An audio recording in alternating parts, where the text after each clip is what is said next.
Yes! Nakatuto kayo ngayon dito sa PGT Exclusives! So huwag niyong kakalimutan gamitin ang official hashtag natin for tonight. At kasama ninyo ngayon, Lorraine Galvez. Ako naman si Wise Estabilio. At eto na nga mga kapamilya, makakasama natin ang performer na grabe naman sa kina-OA na kanyang Yes! performance. So welcome, Manza! Hello! Hello, Wow! hello! Grabe ka na! Hello po. Ang ganda-ganda. Wala, thank you. Alam mo yung plakado, yung pag-ayos, talagang alam mong veteranong drag queen, ganyan. Thank you. Kamusta ang feeling na tapos na ang performance mo sa PGT Nakakatulog stage? na ako ng maayos. Bakit hindi ba maayos yung tulog mo ng mga nakaraang araw? Yes, kasi galing work was diretso dito.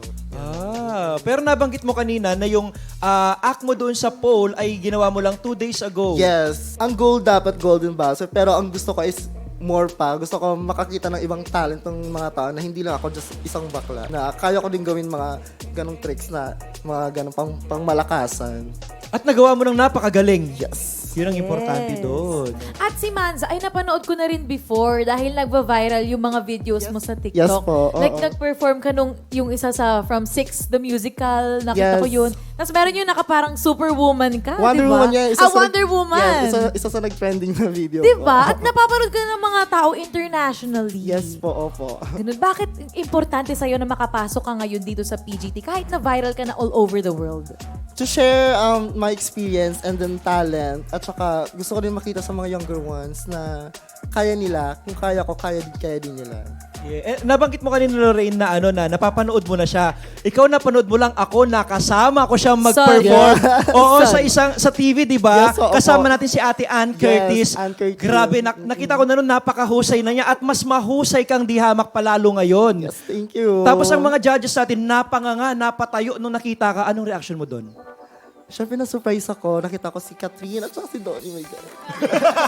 You've been performing in a drag show pero gaano ka-special naman ang sa PGT stage ka nakapag-perform? Sobrang special sa akin to kasi nga, yun yung sabi ko kanina, gusto ko mag-uplift ng drag community namin. So, para it's honor for me as a baklang drag. Yun. Kasi gusto ko talagang i-promote yung drag community sa atin. Kasi nga, ngayon, ano na yung drag sa Philippines, diba? Nag-ano na. So, level up din tayo. Hindi lang tayo basta dun sa magli-lip-sync. Ito naman, kaya din natin sa ibang part ng performance.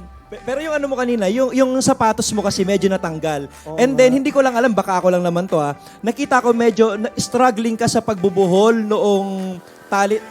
Kasama ba yun talaga sa Kasama yun sa yung act. Pero hindi kasama yung shoes ko natanggal. Oo. So medyo kinabahan ka ba doon? Hindi man. Ang naisip ko na lang, paano ko siya ita-timing dun sa song.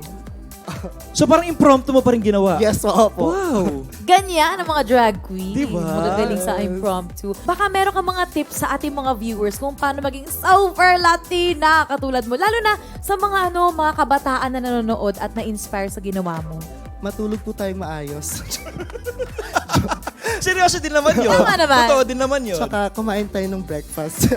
And ito, sa mga strong Latina ko dyan, keep doing what you wanna do. And then, always inspire yourself and trust yourself. Ay, gusto ko yun. Pero nagustuhan ko rin yung nakatalikod ka, tapos humarap ka. Ang ganda-ganda mo. Pwede bang gawin natin dito yan ng slow-mo? Ay, very Marina Summers. Let's go. In three, once again, please. Tudo Marina. Yeah, please welcome Manza! Ganon! Ang ganda! Kasi ang ganda ng performance niya kanina. Thank you po. Maraming salamat, Manza. At ipinakita Thank mo ang you. inyong talent na napaka world class. At ito ang definition ng Filipino talent. Kaya naman mga kapamilya, Manza! Thank you so much. See you soon.